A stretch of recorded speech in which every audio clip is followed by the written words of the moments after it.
মেঝেতে পড়ে আছি রক্তাক্ত অবস্থায়। ওঠার মতো কোনো শক্তি আমার কাছে নেই। সারা শরীর প্রচণ্ড ব্যথা নিয়ে কোনো রকম উঠে বিছানায় গা এলিয়ে দিয়েছি। ভাবতেছি আপন মানুষগুলো এত নিষ্ঠুর কেমনে হয়। নিজের স্ত্রীর দেওয়া মিথ্যা অপবাদের কারণে আমার আজকে এই অবস্থা। আমি আবির, একটা ছোটোখাটো কোম্পানিতে ছোট্ট পোস্টে চাকরি করি। চাকরির পাশাপাশি ছাত্র জীবন থেকে আমি নারী নির্যাতন ও অসহায় মানুষদের জন্য কাজ করি, যেখানে 5,000 সদস্য নিঃস্বার্থ কাজ করে। আমার স্ত্রী নীলা, পারিবারিকভাবে আমাদের বিয়ে হয়েছে, বিয়ের আজ 2 বছর পূর্ণ হলো। আজই আমার জীবনের সবচেয়ে বড় সারপ্রাইজটা পেলাম। কাল রাতে যখন অফিস থেকে বাড়ি ফিরছি, কলিং বেল বাজতে নীলা দরজা খুলে। প্রতিদিনের মতো নীলাকে জড়িয়ে ধরে বলতে লাগলাম, কেমন আছো গো? কিন্তু নীলা এক ঝটকায় নিজেকে ছাড়িয়ে নিল। তার এই আচরণে আমি কিছুটা অবাক হলাম। হঠাৎ সে এমন করবে কেন? খবরদার আমাকে স্পর্শ করবা না। তোমার ওই হাত দিয়ে আমাকে আর স্পর্শ করবে না, এই বলে দিলাম। আর আজ থেকে তুমি আমার কেউ না। আমি মুক্তি চাই তোমার কাছ থেকে, সারা জীবনের জন্য মুক্তি চাই। নীলার এই কথা শুনে আমার মাথায় আকাশ ভেঙে পড়ল। আমি অনেকক্ষণ নীরব থেকে বললাম, কি বলছো এসব তুমি? মুক্তি চাই মানে কিসের মুক্তি? আমি ডিভোর্স চাই আবির। তোমার সাথে অনেক হয়েছে, আর না নীলা। আচ্ছা, তুমি আমার সাথে মজা করছো তাই না? দেখো, এসব মজা একদম ভালো লাগে না। তোমার শরীর ঠিক আছে তো? আমি আমায় নিয়ে তোমাকে না ভাবলেও চলবে। আমি ঠিকভাবে কথা বলছি নীলা। সারাদিন অফিস করে ক্লান্ত হয়ে রাগের মাথায় নীলাকে ঠাস করে একটা চড় মারলাম। 2 বছরের সংসারে এই প্রথম ওর গায়ে হাত তুলেছি। কষ্টে আমার বুকটা ছিঁড়ে যাচ্ছে। তারপর স্বাভাবিক থাকার চেষ্টা করলাম। নীলা কাঁদতে কাঁদতে বিছানায় শুয়ে পড়ল। আমি আর কিছু বললাম না তাকে। আমার মাথা কাজ করা বন্ধ করে দিয়েছে হঠাৎ নীলার এই অস্বাভাবিক আচরণে। ক্লান্ত শরীরটা নিয়ে বিছানায় গা এলিয়ে দিলাম। অনেক রাতে অনেকবার নীলাকে ডেকেছি। কি হয়েছে, কি জন্য ও এসব করছে কথাগুলো জানার জন্য, কিন্তু একবারও আমার দিকে তাকায়নি, একটা কথাও বলেনি। আমিও পড়ে ঘুমের রাজ্যে হারিয়ে গেলাম। সকালবেলা সূর্যের আলোতে মুখে পড়তে ঘুম ভেঙে দেখি, ঘড়িতে তাকিয়ে দেখি 10:30 বাজে। কি আশ্চর্য, নীলা আমাকে ডাকেনি। মনের ভিতর ওলটপালট শুরু করে। প্রতিদিনের নীলার মিষ্টি গলায়, কোমল ছোঁয়ায় ঘুম ভাঙে। ঘুম থেকে উঠে দেরি হলে শুরু করে বিভিন্ন কায়দায় ঘুম ভাঙানো, মান অভিমান তো আছে। কিন্তু আজ কি হলো নীলার? কাল সারা রাত থেকে অদ্ভুত সব আচরণ, সব ভাবতে ভাবতে ওয়াশরুম থেকে ফ্রেশ হয়ে নিচে নামতে একটা শক খেলাম। আমার শ্বশুর আর নীলার বড় ভাই সোফায় বসে আছে, পাশে নীলাও দাঁড়িয়ে আছে। আমাকে দেখেই বলা শুরু করে দিল, তোর মতো ছেলের কাছে মেয়ে বিয়ে দিয়েই আমার মেয়ের জীবনটা নষ্ট হয়ে গেছে। তুই ভাবছিস তুই অপকর্ম করবি আর আমরা কিছু জানবো না? আমি নির্বাক হয়ে দাঁড়িয়ে রইলাম। কি বলছে? কি অপকর্ম করেছে? আমি তো কিছুই বুঝতে পারছি না। নীলা নীরবে চোখের জল ফেলছে। এর মধ্যে নীলার বড় ভাই এসে বলতে লাগলো, বাবা, এসব ছোট লোকদের সাথে কথা না বলে ওর হাত পা ভেঙে দেওয়াই উচিত। কথা বলতে একটু দেরি, আমার গালে থাপ্পড় পড়তে দেরি হলো না। আমি তাল সামলাতে না পেরে নিচে পড়ে যাই। নীলার ভাই আমাকে কলার ধরে টেনে তুলে 4-5 ঘুষি দিয়ে আমার মুখে বসিয়ে দেয়। এরপর সজোরে ধাক্কা দেয়। আমি তাল সামলাতে না পেরে কাচের ডাইনিং টেবিলে পড়ে যাই। কাচের ডাইনিং টেবিল ভেঙে আমি নিচে পড়ে যাই। কাচ ভেঙে আমার শরীরে কিছু অংশ ঢুকে যায়। তারপরেও আমাকে তারা ছাড়েনি। ডাইনিং টেবিলে থাকা ফল কাটার ছুরি নিয়ে আমার কাছে এগিয়ে আসতে নীলা বাধা দেয়। থাক ভাইয়া, যথেষ্ট শিক্ষা হয়েছে, আর না। এখন বাড়ি চলো।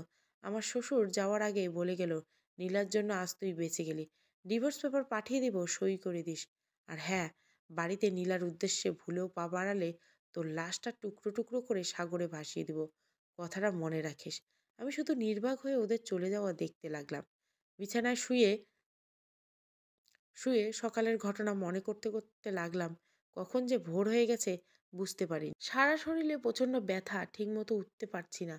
অনেক কষ্টে উঠে আয়নার সামনে গিয়ে আমি অবাক হয়ে গেলাম। আমার পুরো চেহারা কাচের ছোট ছোট টুকরো আটকে আছে। চেহারায় আর আগের মতো নেই। ঠোঁট ফেটে গিয়েছে। 5 তলার উপর থেকে যে ননি নামক যে শক্তিটুকু আমার নেই, এত পরিমাণ মেরেছে আমাকে। নীলা একবারও জানতে চায় না আমি কেমন আছি, কি অবস্থায় আছি। নিজের অজান্তে চোখ দিয়ে 2 ফোঁটা জল গড়িয়ে পড়ল। ফোনটা হাতে নিয়ে আমার বন্ধু সজলকে ফোন দিলাম। আমার বাবা মা মারা যাওয়ার পর আমার একমাত্র বন্ধু ওই সজল। ফোন রিসিভ করতে বললাম, কই আছিস তুই? ওপাশ থেকে বলল, কি হয়েছে তোর?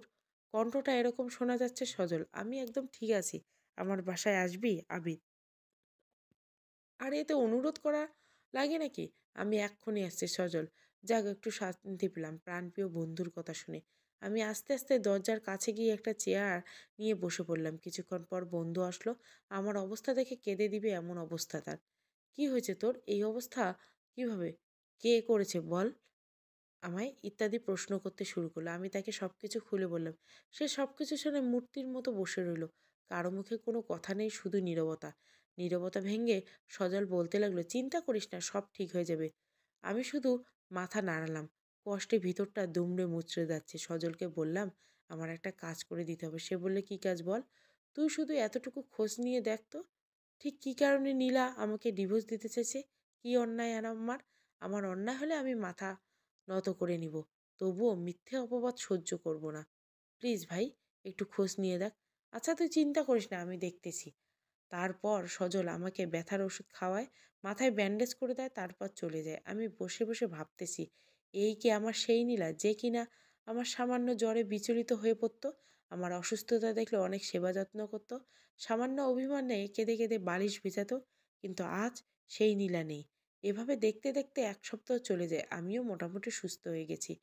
সজল নিয়মিত খোঁজ খবর নিত, খাবার বাসায় দিয়ে যেত। 1 সপ্তাহে আমি চাকরিতে যেতে পারিনি দেখে চাকরি থেকে আমাকে বহিষ্কার করা হয়েছে। আমার তাতে কোনো দুঃখ নেই। দুপুরের দিকে বসে বসে বই বই পড়তেছি। হঠাৎ দেখি বাসার মালিকের মেয়ে একটা টিফিন বক্স নিয়ে দাঁড়িয়ে আছে। আমাকে দেখে বলল, মা এই খাবারটা আপনার জন্য পাঠিয়েছে। শুনলাম ভাবি নাকি চলে গিয়েছে রাগ করে। আমি জবাবে শুধু হ্যাঁ বললাম। খাবার নিলাম হাতে। না নিলে আবার বলবে অহংকারী আমি। অনিচ্ছার সত্ত্বেও নিলাম। পরের দিন সকালবেলা বের হলাম একটা চাকরির জন্য। পথে সজলের সাথে দেখা। ওকে কথা বললে বলবে আরও আমার অফিসের একটা পোস্ট খালি আছে। কাল থেকে জয়েন করে নিস, সমস্যা নেই। যদি বেতন অনেক কম তাও রাজি হয়ে গেলাম, কারণ আমার চলার মতো টাকা তো লাগবে। এভাবে কয়েকদিন কেটে যায়। নীলার কোনো খবর নেই, ফোন বন্ধ। আমার বাসার মালিকের মেয়ে প্রায় খাবার নিয়ে আসে, মেয়েটাকে বাধা করা সত্ত্বেও নিয়ে আসে। একদিন দুপুরে মেয়েটা খাবার নিয়ে এসে আমার পাশে বসে পড়ে টেবিলে। আমি খাবার খাচ্ছি, এমন সময় আমার শ্বশুরমশাই আসলো। খাবার টেবিলে মেয়েটিকে দেখে বলল, আমি জানতাম তোমার মতো লম্পটের কারণে আমার মেয়ের জীবনে সুখ আসবে না। একটা চলে গেছে, এখন আর একটা পেয়েছো। তুই একটা চরিত্রহীন। এই বলে একটা খাম আমার দিকে ছুঁড়ে মেরে, যত তাড়াতাড়ি সই করবি তত তোর মঙ্গল। আমাকে কিছু বলার সুযোগ না দিয়ে হনহন করে বেরিয়ে গেল। আমার সাথে থাকা মেয়েটি অনেক লজ্জা পেল। খাবার টেবিল থেকে উঠে সোজা রুমে গিয়ে বসে পড়ি। কাঁপা কাঁপা হাতে খামটা হাতে নিয়ে দেখি ডিভোর্স পেপার। আমার চোখ দিয়ে অঝার শ্রাবণ বয়ে নামতেছে। স্বয়ং নীলা আমাকে ডিভোর্স লেটার পাঠিয়েছে। চিৎকার করে বলতে ইচ্ছে করছে, কি দোষ ছিল আমার? কি কারণে এমন করলা নীলা? আমি বাঁচতে চাই, আমি তোমার সাথে বাঁচতে চাই। আমাকে বাঁচাও। ডিভোর্স পেপার সই না করে সোজা বাসার নিচে যে 5 প্যাকেট সিগারেট নিয়ে আসি। এই ছাইপাশ কখনো হাত দিয়ে ধরি নাই আগে। আর আজ থেকে এটা আমার নিত্যসঙ্গী। এর মধ্যে সজলকে ফোন দিয়ে যা বলল আমি মোটেও প্রস্তুত ছিলাম না।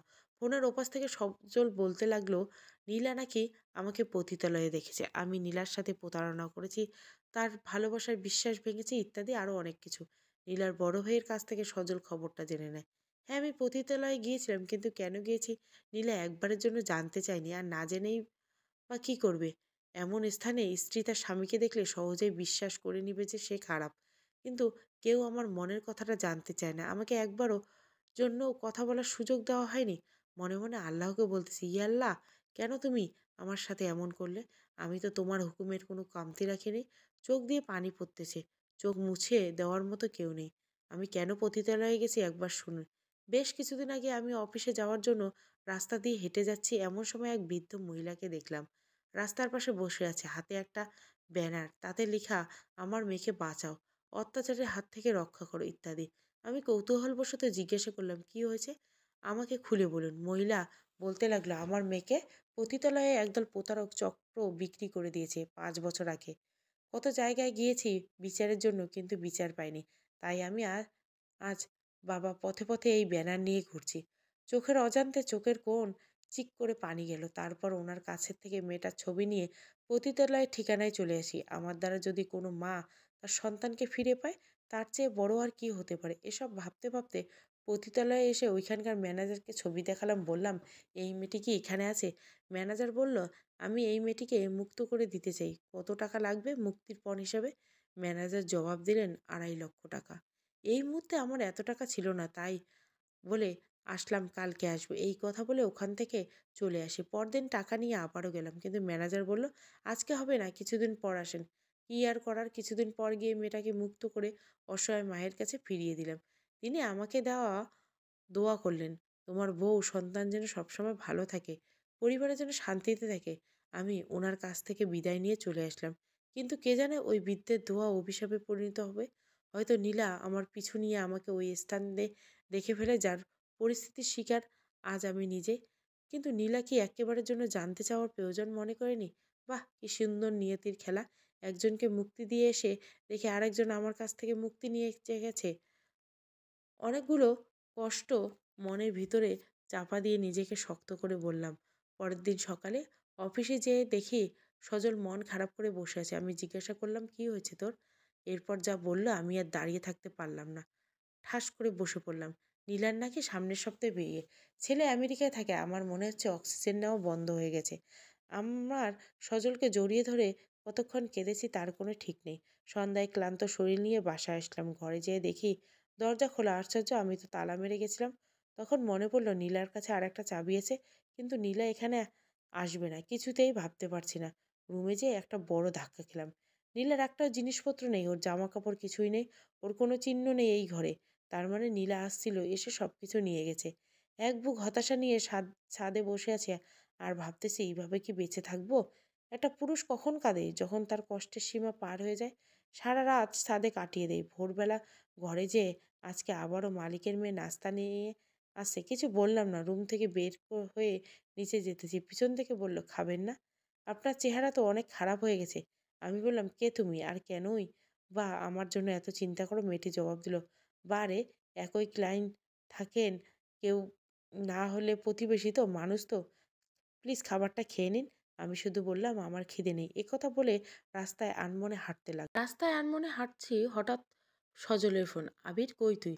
এই তো একটু বাসার বাইরে আসছি আমি। তাড়াতাড়ি শপিং মলে চলে আয় আবির। পারে, আজ তো দেখছি তোর খুব তাড়া। আমি, আরে আগে আয় তো। ঠিক আছে, আসতেছি, এই বলে শপিং মলের দিকে রওনা দিলাম। নিশ্চয়ই বন্ধুটি আমাকে ছাড়া শপিং করবে না, তাই দেরি না করে শপিং মলে চলে গেলাম। কিরে, তোর জন্য খুব তাড়াহুড়ো করে আসলাম, বল কি জন্য এত তাড়া? আমি, আরে বাবা, মা আমার জন্য বিয়ে ঠিক করছে, হঠাৎ করে সামনের শুক্রবার বিয়ে। বলিস কি রে? তাহলে তো ভালোই হয়, তোর বিয়েটা একটু খেতে পারবো, বেস্ট ফ্রেন্ড বলে কথা।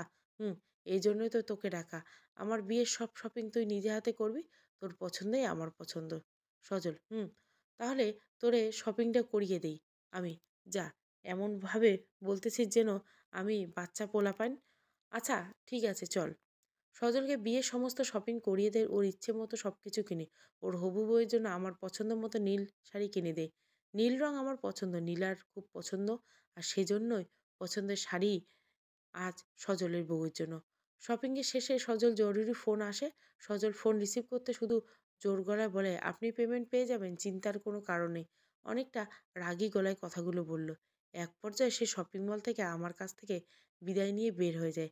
আমি বের হওয়ার সময় দেখি নীলা, তার বড় বোন আর বড় ভাই শপিং মলে ঢুকতেছে। নীলাকে আজ প্রায় 3 মাস পরে দেখলাম। মুখে চঞ্চলতার হাসি এখনো ফুটে আছে, নেই কোনো চিন্তার ছাপ। ঠিক আগের মতোই আছে, মনে হচ্ছে যেন কিছুই হয়নি। আমার মন আর সায় দিল না। কিভাবে নীলার সাথে কথা বলা যায় সেই উপায় খুঁজতেছি। নীলারা শপিং শুরু করা দিল, আমি ওদের পিছু নিলাম। হঠাৎ নীলা ওয়াশরুমে যেতে আমি মনে মনে বললাম, এই সুযোগ হাতছাড়া করা যাবে না। তাই পিছু পিছু ওয়াশরুমে গিয়ে দরজা আটকে থেকে মুখ চেপে ধরলাম। আমাকে দেখে নীলা চিৎকার দিয়েও পারল না। নীলা অগ্নিদৃষ্টি আমার দিকে তাকিয়ে আছে। মানবিমান দূর করে আমি বলতে শুরু করলাম, কেমন আছো নীলা? তোর মতো ছোট লোক লম্পটের থেকে দূরে এসে অনেক ভালো আছি নীলা। এভাবে অনেক কথা বলছো কেন? আমি কি অন্যায় করছি যার শাস্তি তুমি আমাকে এভাবে দিচ্ছ? তুই কোনো অন্যায় করিস নাই, সবই আমার নিয়তি। তোর মতো চরিত্রহীন বখাটে লোককে বিশ্বাস করা আমার জীবনে সবচেয়ে বড় ভুল হয়েছে। নীলা, তুমি আমাকে ভুল বুঝছো, আমি ওরকম কোনো কাজ করিনি। বিশ্বাস করো, তোমার কসম খেয়ে বলছি। খবরদার আমার কসম খাবি না, তোর মতো পাপিষ্ট লোক আমার কসম খেতে পারে না। আমি নীলার হাত ধরে ঠাস ঠাস করে আমার গালে 2টা থাপ্পড় বসিয়ে দেয়। আমায় তুই টাচ করবি না, শোন, রাখো। কিছুদিন পর আমি অন্য কারো বউ হতে চলছি। আর ভুলেও আমার সামনে আসবি না, বলে দিলাম। তোর মতো ধোঁকাবাজের সাথে আমি 2 বছর সংসার করেছি, ছি ছি। আমার চিহ্নও যাতে তুই খুঁজে না পাস এজন্য আমি সব কিছু নিয়ে এসেছি। আর হ্যাঁ, বিয়ের দিন এসে ডাল ভাত চারটা খেয়ে যাওয়ার দাওয়াত রইল। এই বলে নীলা ওয়াশরুম থেকে বের হয়ে গেল। নিজের স্ত্রীর কাছ থেকে এমন আচরণ কখনোই আশা করিনি। আমি পাথরের মতো শক্ত হয়ে গেছি। কথায় আছে না, অল্প শোকে অধিক কাঁদে, অধিক শোকে পাথর হয়ে গেছে। এই বুঝি দম বন্ধ হয়ে গেল। চোখের পানি সব শূন্য হয়ে গেছে।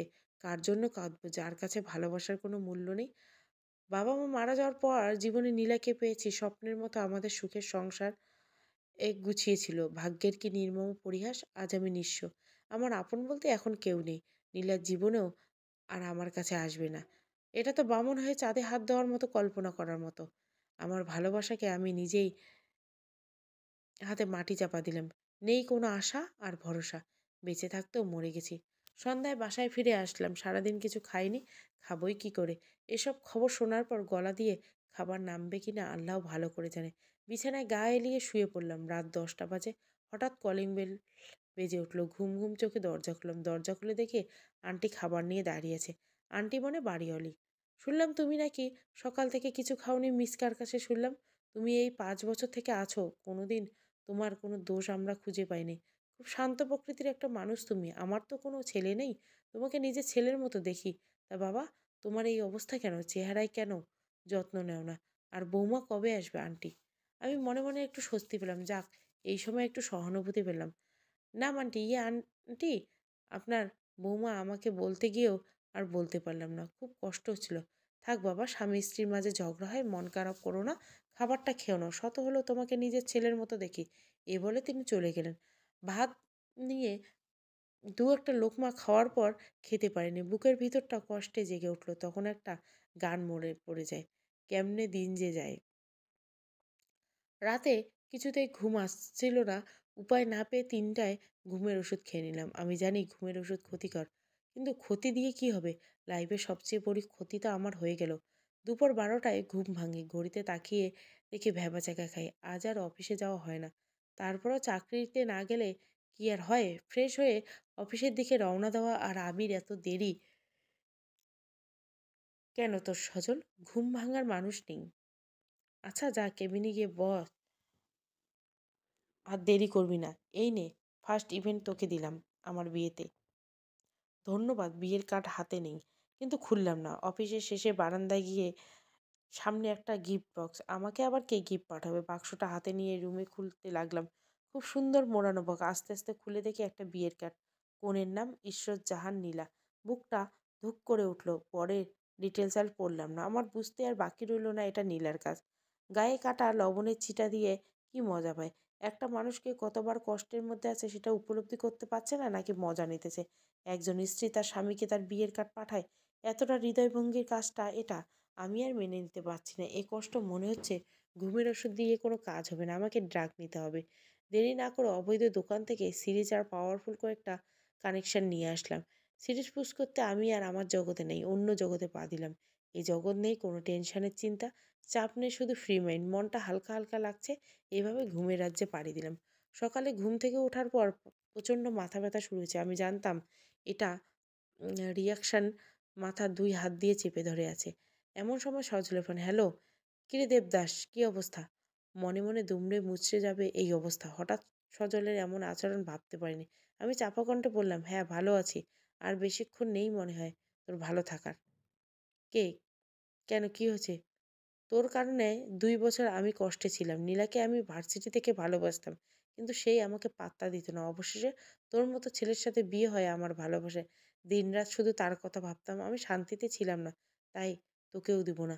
তোর জীবনটা নরকে পরিণত করে দিব। ওইদিন তুই পতিতালয়ে গিয়েছিলিস।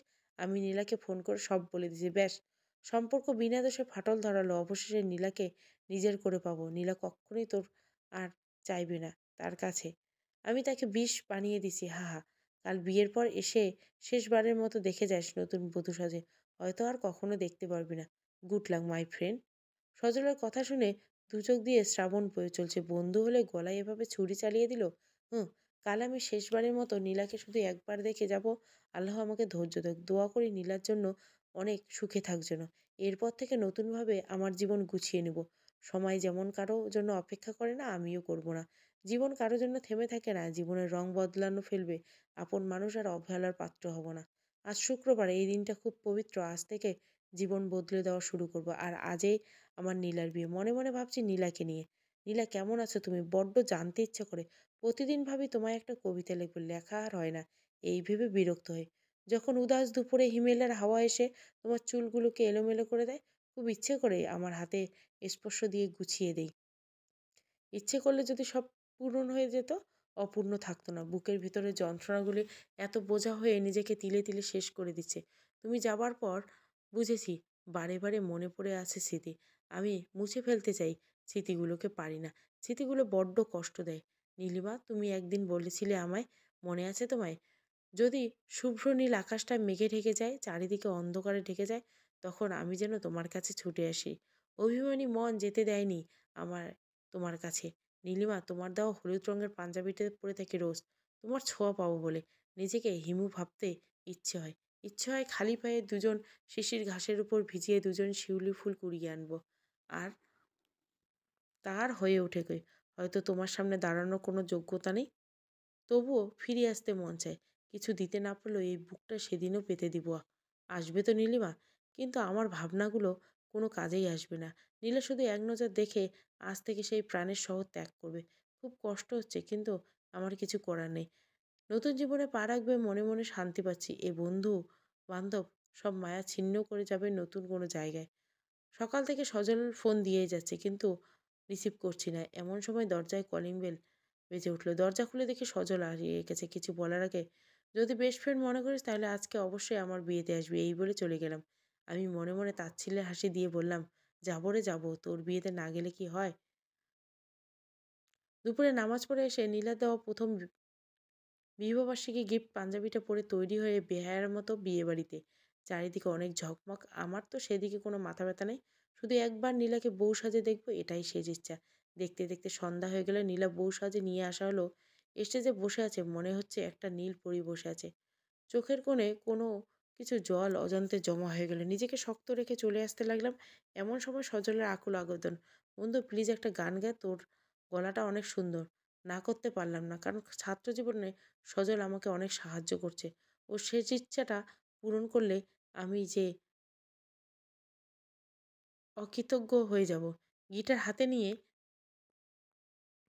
কিছু মেঘের জল ভুলে গানটা শুরু করি। গানটা শেষ করে এক মুহূর্ত সেখানে দাঁড়িয়েছিলাম না, চলে আসলাম বাসায়। আজ মনের আকাশে কালো মেঘ জমা হয়েছে, বৃষ্টি হয়ে নামবে। বাসায় এসে আমার প্রয়োজনীয় জিনিসপত্র সব গুছিয়ে নিলাম। সব কিছু নিয়ে বের হয়ে যাব, এমন সময় আন্টি প্রবেশ করলো। বাবা, কই যাচ্ছ তুমি? আন্টি, এ শহর ছেড়ে অজানায় পাড়ি দিচ্ছি আন্টি। আমি মিশকার কাছে সব শুনেছি। আল্লাহ ওই মেয়ের কখনোই ভালো করবে না। একজন মা হয়ে বলছি। ছি ছি আন্টি, অভিশাপ দিবেন না, শুধু দোয়া করবেন সারা জীবন সুখে থাকে। আর আমি যদি কখনো নিজের ভুল করে যদি মাফ করে দিয়েন, হয়তোবা আর দেখা হবে না। কি গো বাবা, বাবা মায়ের কাছে সন্তানরা সবসময় নিষ্পাপ থাকে। তোমার জন্য দোয়া করবো সবসময়। আর যদি কখনো সময় পাও, এই হতভাগা মায়ের সাথে একটু দেখা করে। এই বলে আন্টিকে জড়িয়ে ধরে কেঁদেছি। আমিও কান্না ধরে রাখতে পারিনি। শেষে বিদায়বেলা রেল স্টেশনে বসে আছি। ঢাকা টু চট্টগ্রামগামী ট্রেনের অপেক্ষায়। অযথা সময় ট্রেন এসে গেল। আমিও পাড়ি দিলাম অজানা এক উদ্দেশ্যে, নিজেকে প্রতিষ্ঠিত করার লক্ষ্যে। অতীতের সব গ্লানি মুছে ফেলেছি। একটা দুঃস্বপ্ন বলে নিজেকে সান্ত্বনা দিতে লাগলাম। দেখতে দেখতে 6 বছর পার হয়ে গেল। আমি একটা সাংবাদিকের চাকরি করে ভালোই চলে আমার দিনকাল। মাসে 3 দিন সময় ব্যয় করি পথশিশুদের সাথে, বেতনের অর্ধেক টাকা বরাদ্দ করে তাদের জন্য। এরকম অদ্ভুত প্রশান্তির কাজ করে মনের ভিতর। আমার তো কেউ নেই, তাদেরকে আপন করে নিয়েছি। আজ আমি প্রতিষ্ঠিত। আমার কোনো চিন্তা, কোনো চাপ নেই। আজকে দেখা করতে যাব যিনি আমাকে নিজের ছেলে বলে ডেকেছে, তার সাথে। খুব আনন্দ লাগছে মনের ভিতর। বাবা-মা তো নেই। তো কি হয়েছে? আমার জন্য আল্লাহ আরেক মা তো দিয়েছে। চট্টগ্রাম টু ঢাকা যাচ্ছি আর ভাবতেছি ফেলে আসা দিনগুলো। ভাবতে ভাবতে কখন যে ঢাকায় পৌঁছে গেছি খেয়াল করলাম না।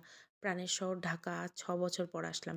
6টা বছর কেটে গেলেও আজ আবারও ঢাকা ফিরছে। সব কিছু অচেনা মনে হচ্ছে।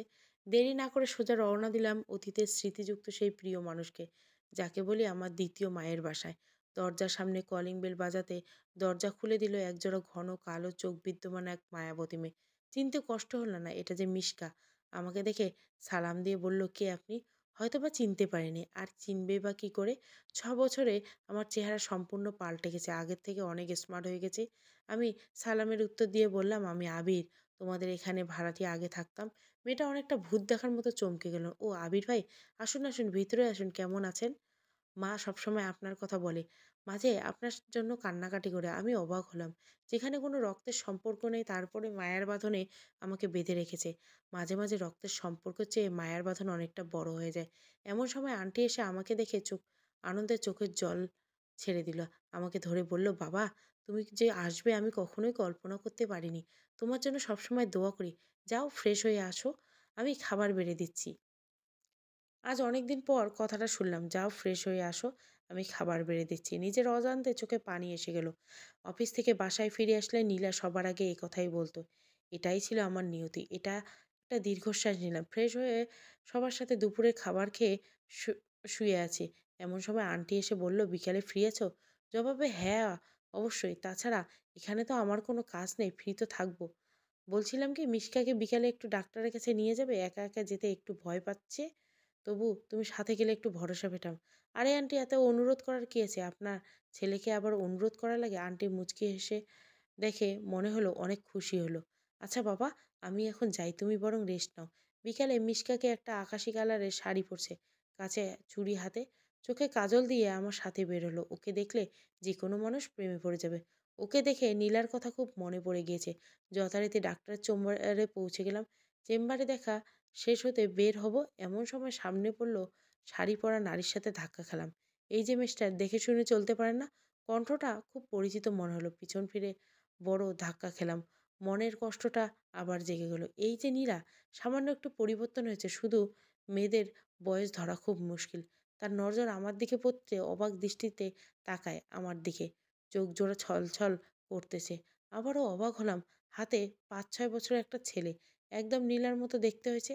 নীলার চোখ থেকে পানি পড়ছে, আমি একদম স্পষ্ট দেখতে পাচ্ছি। সেখানে বেশিক্ষণ থাকা যাবে না, তাহলে আমি যে আবার মায়ায় জড়িয়ে যাব। তাকে সরি বলে মিশকাকে নিয়ে দ্রুত চেম্বার থেকে বেরিয়ে পড়লাম। মিশকাকে নিয়ে 6+2 মোট 8 বছরের কষ্টগুলো আমার সাথে ভেসে উঠল মনের ভিতরে। নিজেকে কিছুতেই সান্ত্বনা দিতে পারছি না। রাতে বাসায় এসে কিছু না খেয়ে শুয়ে পড়লাম। আন্টি অনেক জোর করলো, খেলাম না। সকালবেলা ঘুম ভাঙতে দেখে মিসকা নাস্তা হাতে দাঁড়িয়েছে। আমাকে দেখে বলল, রাতে তো কিছু খাননি, এখন একটু খেয়ে নিন। না করতে পারলাম না। নাস্তা খেয়ে বসে আছি। মিসকা এসে বলল, ঘুরতে যাবেন? একটু বাইরে থেকে ঘুরে আসি, আপনার মন ভালো হয়ে যাবে। অনিচ্ছা সত্ত্বেও রাজি হলাম। মিসকাকে নিয়ে একটা পার্কে এলাম, ঢাকা বোটানিক্যাল পার্ক। গাছপালা সমৃদ্ধ এই পার্ক। একটু ঘোরাঘুরি করে পার্কের পাশে একটা রেস্টুরেন্ট, সেখানে গিয়ে বসলাম। মিশকার সাথে আছে। মেয়েটা খুব কম কথা বলে, স্বল্পভাষী যাকে বলা হয়। কফি অর্ডার করে খেতে লাগলাম। এমন সময় পিছন থেকে কেউ বলে উঠল, কেমন আছো আজ আবির? পিছনে তাকাতে দেখি নীলা। কে আপনি? আর কি চাই? আমি আপনি করে বলছি কেন? ধুর, আমি আপনাকে চিনি না। এভাবে বলছি কেন? মনে হয় যেন আমাদের কখনো দেখা হয়নি। দেখুন, আমাকে বিরক্ত না করলে খুশি হব। তোমার বউ তোমার সাথে খুব মানিয়েছে। এ কথা বলাতে আমার মেজাজটা বিগড়ে গেলেও মন চাচ্ছে কষে 2টা থাপ্পড় দেই। যে তোর কারণে, শুধু তোর কারণে ভুল বোঝার জন্য আমার জীবনটা নরকে পরিণত হয়েছে। পাবলিক প্লেসে এজন্য কিছু কথা বলিনি। মিসকার সাথে নিয়ে ওই স্থান ত্যাগ করলাম। সময় যাওয়ার সময় দেখতে পেলাম নীলার চোখ ফুলে গেছে। তাতে আমার কি? ওর কি হই? আমার কোনো যায় আসে না। ও মরুক বা বাঁচুক, আই ডোন্ট কেয়ার। কথা বলতে খুব কষ্ট হচ্ছিল, তারপর বললাম, আমার সাথে কেন এরকম হচ্ছে? কেন পুরনো স্মৃতিগুলো আবার চোখের সামনে ভেসে আসছে? আমি নতুন জীবন চেয়েছি, কেন আমার পিছুটান আমাকে আটকাচ্ছে? এসব ভাবতে ভাবতে বাড়িতে চলে আসলাম। পরদিন আমি বসে বসে নিউজ আপডেট করছিলাম ল্যাপটপে। এমন সময় আন্টি আসলো। তোমাকে একটা কথা বলার ছিল। হ্যাঁ আন্টি, বলেন, সমস্যা নেই। ভাবছিলাম কি বাবা, একা একা নিঃসঙ্গ আর কতকাল থাকবে? নিজে তো একটা বিয়ে করে নিতে পারো। আন্টি, একাকিত্ব আমার নিত্য সঙ্গী। মনের কেউ নেই যাকে বিয়ে করব। মন ভাঙলে আর তো জোড়া লাগে না। তোমার কোনো আপত্তি না থাকলে একটা প্রস্তাব রাখতাম। জি আন্টি, বলুন। আমি তোমাকে নিজের ছেলে হিসাবে সারা জীবন রাখতে চাই। হবে কি আমার ছেলে? মিসকাত তোমার সাথে বিয়ে দিতে চাই। পুরো ভ্যাবাচ্যাকা খেয়ে গেলাম। তোমাকে জোর করছি না, শুধু অনুরোধ করলাম, এই বলে তিনি চলে গেলেন। আমি বড্ড দোটানায় পড়ে গেলাম। একদিকে মিশকা, অন্যদিকে নীলা। পরক্ষণে মনে হলো নীলার তো স্বামী, ছেলে সবই আছে। তাহলে কেন শুধু, শুধু চিন্তা করছি? শত হলেও আমার ১ম ভালোবাসা নীলাকে ভুলে কি থাকা যায়? নীলার কথা ভাবতেছি। স্বার্থপরের মতো আমাকে একা করে দিল। বিনা দোষে আজ আমি নিঃসঙ্গ। হয়তো এটাই নিয়তি। বিকেলে বের হয়ে গেছি। অনেক রাতে বাসায় ফিরলাম। কলিং বেল বাজাতে মিশকা দরজা খুলে দিল। মনে হলো আমার অপেক্ষায় বসেছিল। কিন্তু আমার কোনো ফিলিংস কাজ করছে না। একটা মেয়ে আমার খুব কেয়ার নিতে চায়। আমার সেদিকে কোনো মনোযোগ নেই। আমার হৃদয়ে শুধু নীলাই থাকবে। এত রাতে বাইরে কি করেন? রাতে বাইরে থাকতে নেই। ফ্রেশ হয়ে আসুন, আমি খাবার বেড়ে দিচ্ছি। আমি কিছু বললাম না। চুপচাপ খাবার খেয়ে বিছানায় চলে আসলাম। সকালে ঘুম থেকে উঠি, ল্যাপটপ হাতে নিয়ে দেখি একটা ইমেল এসেছে। সিন করা দেখি ডিপার্টমেন্ট থেকে আমাকে চট্টগ্রাম টু ঢাকায় বদলি করা যায়। কি আর করার, অন্যের অধীনে কাজ করলে এমনই হয়। তাহলে পথশিশুদের কি হবে? ধুর, এত চাপ মানুষ সহ্য করতে পারে নাকি? ওদের আমার এখন দোয়াই যথেষ্ট। রেডি হয়ে অফিসে রওনা দিলাম। আবির সাহেব, আপনার সঙ্গে বঙ্গবন্ধু মেডিকেল কলেজ যেতে হবে। একজন রোগীর ইন্টারভিউ নিতে হবে। ব্যাস, ওকে যাচ্ছি। অফিস থেকে একটা বাইক নিয়ে দিছে। সে বাইক নিয়ে চলে আসলাম। মেডিকেলের রোগীর ইন্টারভিউ ভালোভাবে নিলাম। এমন একটা চিৎকার শুনতে পাই, পাশে নার্সকে জিজ্ঞাসা করতেই বলল, এখানে আজ ৫-৬ বছর থেকে একজন রোগী ভর্তি হয়ে আছে। তার পরিবার তাকে দেখাশোনা করছে। একটা অ্যাক্সিডেন্ট করে তার পা চলার সাথে পা কাজ করা বন্ধ করে দিয়েছে। তার যৌন শক্তি চিরদিনের মতো নষ্ট হয়ে গেছে। কথাটা শুনে একটু অবাক হলাম। হাসপাতাল থেকে বের হয়ে এসেছি, তখন মনে পড়ল রোগীটাকে একটু দেখে আসি। বেচারা খুব নির্মম অবস্থা। ২০১ নম্বরে কেবিনে যেতে একটা বড় ধাক্কা খেলাম। এটা আর কেউ নয়, আমার প্রাণবন্ধু সজল। তার চেহারা খুব করুণ অবস্থা। আমার চোখ টলমল করতেছে। শত হলেও আমার প্রাণবন্ধু ছিল। সে আমাকে দেখা মাত্র লজ্জায় মুখ লুকোলো। আমি তার কাছে গিয়ে বসলাম। মাথায় হাত বুলিয়ে দিতে কান্না শুরু করে দিল। বন্ধু, আমাকে ক্ষমা করে দাও। তুমি ক্ষমা না করলে স্বয়ং আল্লাহ আমাকে ক্ষমা করবে না। আমার পাপের শাস্তি আমি দুনিয়াতে পাচ্ছি। নীলা কেমন আছে? আমি জিজ্ঞাসা করলাম। তোদের সংসার তো সুখে যাচ্ছে না? আমার দিকে সজল অসহায় দৃষ্টিতে তাকালো। ওই দিন তুই চলে যাওয়ার পর যখন কাজী সাহেব আসলো, তখন নীলা মাথা ঘুরে পড়ে যায়। ডাক্তার এসে চেক আপ করার পর বলে নীলা মা হতে চলছে। আমার বাবার কথা শোনার পর আমাকে আর বিয়ে দেয়নি। পরে আমরা চলে আসার সময় ট্রাকের নিচে গাড়ি চাপা পড়ি। এরপর আমার আজ এই অবস্থা। বলতে সজল কাঁদতে লাগলো। তোদের সুখের সংসার ভাঙতে গিয়ে সুখ নামক বস্তু আমার জীবন থেকে চিরজীবনের জন্য হারিয়ে গেল। সজলের কথা শুনে কান্না চেপে ধরে রাখতে পারিনি। আর ভাবতে লাগলাম, আমি তো তাকে কোনো অভিশাপ দেইনি। নামাজ পড়ে তোদের জন্য তো দোয়া করতাম। মনে হয় আল্লাহ এই অবিচার সহ্য করতে পারেনি। সজল আমার হাত ধরে বলতে লাগলো, নীলা তোকে খুব ভালোবাসে। আমার কাছে এসে নিজের ভুলের জন্য ক্ষমা চেয়েছে। ৬ বছর নাকি তোকে অনেক খুঁজেছি কিন্তু পাইনি। তুই প্লিজ ওকে ক্ষমা করে দে। ওকে কষ্ট দিস না। আমি কিছু বললাম না। চুপচাপ ওখান থেকে চলে আসলাম। রাতে বাসায় এসে ভাবতেছি, নীলাকে কি ক্ষমা করব?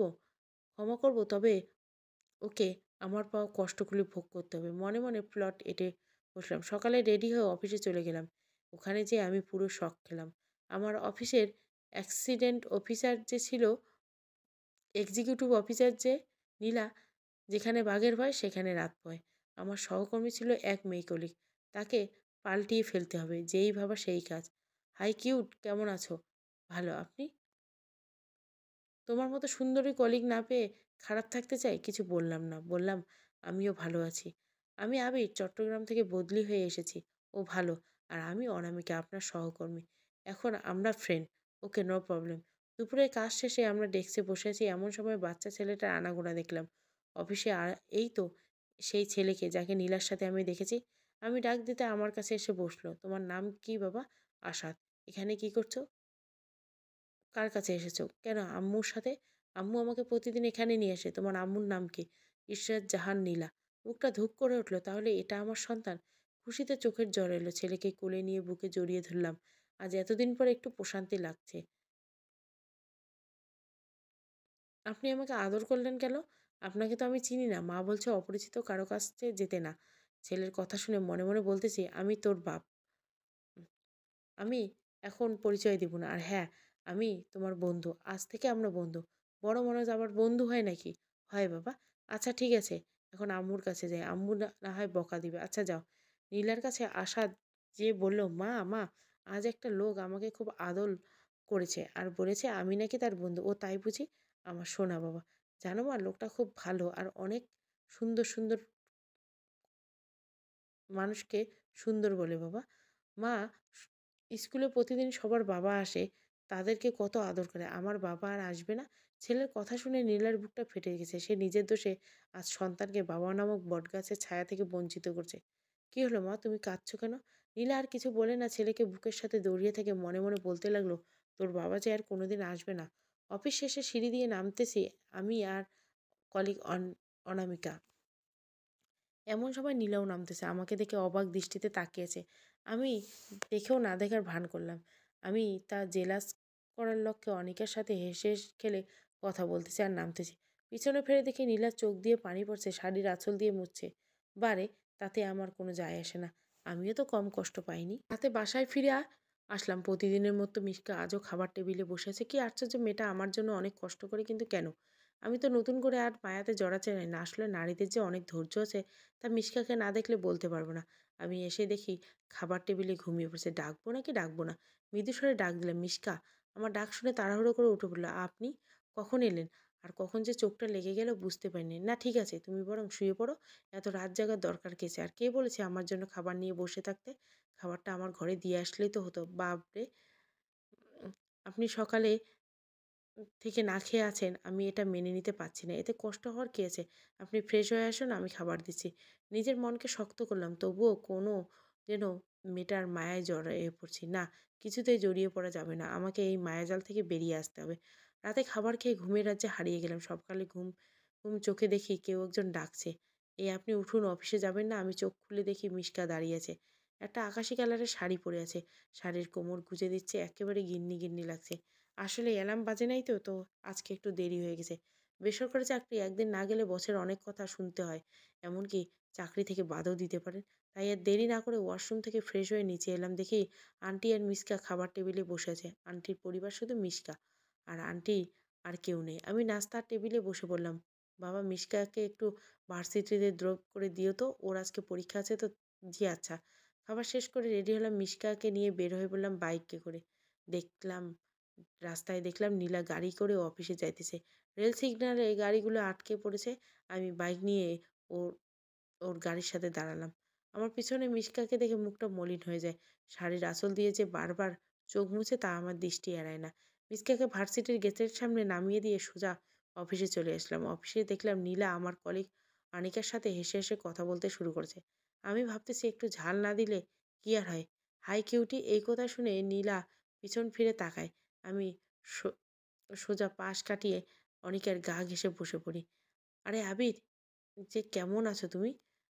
"আমি কি আর ভালো, কত্ত সুন্দর কলিগ তুমি! আমার রাতের ঘুম তো এক্কেবারে কেড়ে নিলে তুমি।" "ওমা, তাই বুঝি?" "হুম, তাই।" "আবির, তুমি এত দুষ্টু কেন? হুম?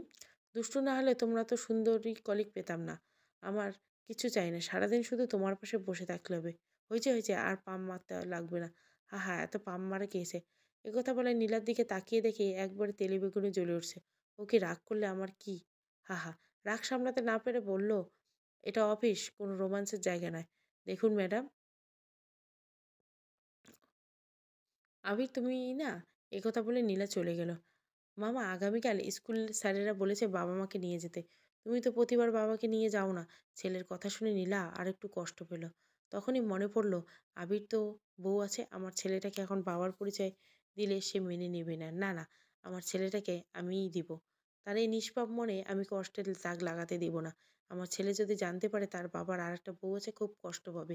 আমি আমার ছেলেকে আঁকড়ে ধরে জীবন কাটিয়ে দিতে চাই। আবির আমাকে ক্ষমা করবে না। কি জানি, আমার ভুলের জন্য বিধাতা প্রতিনিয়ত আমাকে কষ্ট দিচ্ছে। সারা জীবন আবিরের জন্য দোয়া করবো, ও যাতে ভালো থাকে। এই বলে ছেলেকে বুকে নিয়ে সশব্দে কাঁদতে লাগলো নীলা। যাক বাবা, এবার বুঝবো কারো মনে আঘাত দেওয়ায় কষ্ট কেমন হয়। আমি আমার কাজ করছি। দুপুরে লাঞ্চ টাইমে সবাই ক্যান্টিনে খাবার প্রস্তুতি নিচ্ছে। আমি যেয়ে অনিকার সাথে বসলাম। আমি তো কোনো টিফিন নিয়ে যাই না। তাই বিরিয়ানি কিনতে যাওয়ার সময় অনেকে বলতে লাগলো, "আজ যেতে হবে না। আমার খাবারটা দুজনে ভাগ করে খাবো।" আমার বিপরীত টেবিলে নীলা বসে আছে। আমার দিকে বারবার আড়চোখে তাকাচ্ছে। অনিকা আর আমি খাচ্ছি। হঠাৎ করে অনিকার মুখে আমি লোকমা তুলে দিলাম। নীলা চোখ এড়ায়নি। নীলা সহ্য করতে না পেরে ওখান থেকে উঠে পড়েছে। "এখন কেন চলে যাও নীলা, হুম? যখন তুমি বেনারসি শাড়ি পরে বিয়ের আসরে বসেছিলে, আমার ভিতরে কী হচ্ছিল একমাত্র আমি জানি। আর কতটুকু কষ্ট তোমার সহ্য হয় না? ভালোবাসা মনে হচ্ছে বিশ্বাসের একটা ব্যাপার, যেটা কেউ বুঝে না। নিজের স্ত্রীকে অন্যের সাথে বিয়ের আসরে দেখলে এর মতো কষ্টকর ব্যাপার পৃথিবীতে আর একটাও নেই। কি ভাবছো আবির? কিছু না। এই, তুমি আমার মুখে লোকমা তুলে দিলে কেন? আমি কি তোমার বউ লেগে? তোর বউ হতে যাবে কেন? তুমি আমার বেস্ট ফ্রেন্ড।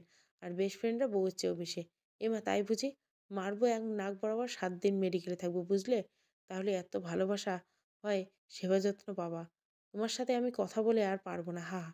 দুপুরে খাবার শেষ করে কেবিনে বসে আছি, অফিসে একটু ঘুরে দেখতে লাগলাম। নতুন এসেছি, এখন কিছুই দেখা হয়নি। নীলার কেবিনে দিয়ে যাইতেছে এমন সময় শুনলাম নীলা কার সাথে ফোনে কথা বলছে আর কান্না করতেছে। আমার কাছে খারাপ লাগলো নীলার কান্না। সে আমার একেবারে সহ্য হয় না। দেরি না করে ওখান থেকে চলে আসলাম। আগামীকাল একটু ছুটি নিতে হবে। অফিসের বসের কাছে যে একটা ছুটি মঞ্জুর করে নিলাম। আজ আর অফিস যাব না। না, ভাবলাম একটু ঘুরে আসি। বাইক নিয়ে বেরিয়ে পড়লাম। কিছু যাওয়ার পর চোখ পড়লো একটা স্কুলের গেটে। দেখি যে আমার ছেলেটা ব্যাগ ঘাড়ে নিয়ে দাঁড়িয়ে আছে। কাছে গিয়ে জিজ্ঞাসা করলাম, "কি হলো বাবা? এখানে মন খারাপ করে দাঁড়িয়ে আছো কেন?" "জানো আঙ্কেল, আমার বাবা নেই। আজ স্কুলে সবার বাবা-মাকে ডেকেছে। আম্মু এসে শুধু স্যারের সাথে কথা বলে চলে গেছে। আমি রাগ করে এখানে দাঁড়িয়েছি।" ছেলের কথা শুনে বুকের বাঁ পাশটা চিনচিন ব্যথা শুরু করলো। মনে মনে বলতেছে, "আমি তোর বাবা। শুধু পরিস্থিতির কারণে আজ তোর থেকে আলাদা।" ছেলেকে আদর করে দারোয়ানকে বলে স্কুলের গেটের ভিতর ঢুকিয়ে দিয়ে আসলাম। মনে মনে ভাবতেছে, নীলা না হয় নিষ্ঠুর, তাই বলে আমিও নিষ্ঠুর হব? নিজের ছেলের পরিচয় আমার কাছে গোপন রাখলো, নিজের ছেলের কাছে আমি আজ পিতৃ পরিচয় গোপন রাখলাম। খুব কষ্ট হচ্ছে। মা, আজও ওই আঙ্কেলটা আমার স্কুলে আসছিল, আমাকে অনেক আদর করছে। ওই রকম যদি আমার বাবা হতো খুব ভালো হতো না, তাই না মা? আসার তোমাকে না বলেছি অপরিচিত কোনো লোকের কাছে যেতে না? আর কোনো আঙ্কেল আমাকে একটু কালকে দেখিয়ে দিও তো। আচ্ছা, ঠিক আছে। নীলা এখন তার বাবার বাসায় থাকে না। একটা ফ্ল্যাট নিয়েছে, সেখানে থাকে। অবশ্য তার বাবা ভাইকে আমি খুব বেশি ভয় পাই। তারা মানুষ হিসেবে ভালো হলেও রাগের মাথায় ওরা সব করতে পারে। এমন মেন্টালিটির লোকদের এড়িয়ে চলাই ছিল। পরের দিন অফিসে গিয়ে কেবিনে কাজ করতেছি, এমন সময় পিয়ন এসে বলল, "নীলা ম্যাডাম আপনাকে ডেকেছে।" আমি দেরি না করে চলে গেলাম। "মিস্টার আবির খান, আপনাকে যে নিউজ আপডেট করতে বলেছিলাম, আপনি শিরোনাম ছাড়া নিউজ দিয়েছিলেন কেন?" "আসলে ম্যাডাম ভুলে গিয়েছিলাম একটু।" "রাখেন, আপনার ভুলে যাওয়ার কারণে আপনার জন্য অনেক বিতর্ক মতামত শুরু হয়ে গেছে আমাদেরকে। আর ভুলে তো যাবেন, সুন্দরী কলিগদের সাথে ফষ্টি-নষ্টি করলে তো সব ভুলে যায়। Sorry madam." এমন সময় আশা রাতে বলল, "মা, এই আঙ্কেল আমাকে খুব আদর করে। তোমাকে এনার কথাই বলেছিলাম।" নীলা জিজ্ঞাসা চোখ সূচক দৃষ্টিতে আমার দিকে তাকালো। আমি তার মুখে একটা খুশির ছাপ দেখতে পেলাম। তারপর আবার কঠোর রূপ ধারণ করলো। "তোমাকে না বাধা দিয়েছি অপরিচিত ফালতু লোকের কাছে না যেতে?" আমার দিকে তাকিয়ে কথাটা বলল। "মা, আঙ্কেল খুব ভালো। তুমি ফালতু বলছো কেন?" "চুপ, চুপ, একদম বেশি পাকনা হয়ে গেছে। আর এই যে মিস্টার আবির, আপনি আমার ছেলের সাথে আর মিশবেন না, এই বলে দিলাম।" মুহূর্তের মধ্যে মনটা খারাপ করছে। ফালতু কি আমি? নাকি তুমি নিজেই নীলা? খুব বলতে ইচ্ছা করছে। নীলা, কি দেখছো? তুমি আমার মাঝে ফালতুর মতো কার্যকলাপ বলতে গিয়ে আর বললাম না। কেবিন থেকে এক বুক হতাশা নিয়ে বেরিয়ে আসলাম। মা হয়ে কেমন নিজের ছেলেকে তার বাবার সামনে মিশতে দেয় না? খুব কষ্ট লাগছে। আচ্ছা, আমি তোমাকে বুঝিয়ে দিব নীলা, কষ্টের উপলব্ধিটা কেমন। অফিসের শেষে অনিকাকে বললাম, আমার সাথে ঘুরতে যাবে নাকি? অনিকা রাজি হয়ে গেল। আমি আর অনিকা একটা পার্কে বসে আছি। আমার মন খারাপ দেখে অনিকা জিজ্ঞাসা করলো, "মন খারাপ কেন?" "আবির, কই কিছু না তো, এমনি।" "আচ্ছা, একটা কথা বলবো আবির?" "কি?" "নীলা ম্যাডাম কিছুদিন থেকে তোমাকে চোখে চোখে রাখছে। আমার সাথে হেসে হেসে কথা বললে প্রচুর রাগ করে। সেদিন আমাকে জিজ্ঞাসা করলো, আবিরের সাথে তোমার সম্পর্ক কি? তোমাদের আচরণ দেখে মনে হলো স্বামী স্ত্রী, আরও অনেক কথা। আচ্ছা, তোমার সাথে নীলা ম্যাডামকে কোনো সম্পর্ক আছে নাকি?" আমি দীর্ঘশ্বাস ফেলে জবাব দিলাম, "থাক না ওসব কথা। আমাকে বলতেই হবে আবির, বলো।" নীলা আমার স্ত্রী কথাটা বলতে অনেকটা অবাক হয়ে অনিকা ভুরু কুঁচকে বলে, "মানে?" আমি পুরো ঘটনাটা বললাম। অনিকার দিকে তাকিয়ে অনিকা কাঁদছে। আমি বললাম, "কাঁদছো কেন অনিকা? তুমি তো সত্যি অনেক ধৈর্যশীল।" আবির কান্না কান্না কণ্ঠে জবাব দিল। অনিকাকে বলল, "আমি নীলাকে সব কিছু বলবো। ও তোমাকে মেনে নিবে, কিছু বলতে হবে না। তোমাকে যা করার আমি করব।" তারপর অনিকাকে বললাম, "তুমি শুধু অফিসে যাবার সাথে প্রেমের অভিনয়টুকু করবা?" অ অনেকক্ষণ নীরব থেকে অনিকা মাথা নেড়ে জবাব দিল। রাতে বাসায় ফিরে আসলাম, মিশকা আমাকে ভাত বেড়ে দিচ্ছে। আমি খাচ্ছি, এমন সময় মিশকা বলল, "আপনাকে একটা কথা বললি।" এই প্রথম মিশকা আমাকে কিছু অনুরোধ করলো। "হ্যাঁ, বলুন।" "আমাকে আপনার কেমন লাগে জীবনসঙ্গী হিসাবে?" অবাক করা প্রশ্ন। এটার মানে কি মিশকা?